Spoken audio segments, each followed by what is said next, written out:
Chairman সাহেব, chairman সাহেব, এই শালা সুধীর ভাই অত হয়েছে চাচির কে? এই কি হয় চেয়ারম্যান সাহেব? ওই দুই সুধীর ভাই আসলো, শালারা শান্তি করে হাঁটতেও দেয় না।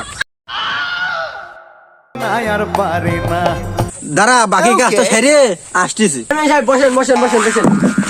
ও মেলা দিকে বলে ওরে আল্লাহ রে, আজকে মানে মাথাটা গেল। শালা আমার নাকটা গেছে রে, শালা মাইরে দিয়েছে রে। কি চেয়ারম্যান বানাইছি? চেয়ারম্যান সাহেব, আমার 6 লাখ দিন ভাত খাই, হিসাব ফিরতে পারে না, তা কি করবো কন? তুমি আমার কাছে আইছো কে? ডাক্তারের কাছে যাও। ওই সুমন্দির চেয়ারম্যান, ডাক্তারের কাছে যদি যাবো তা তোমার চেয়ারম্যান আছে কি করতে আমি? হ্যাঁ,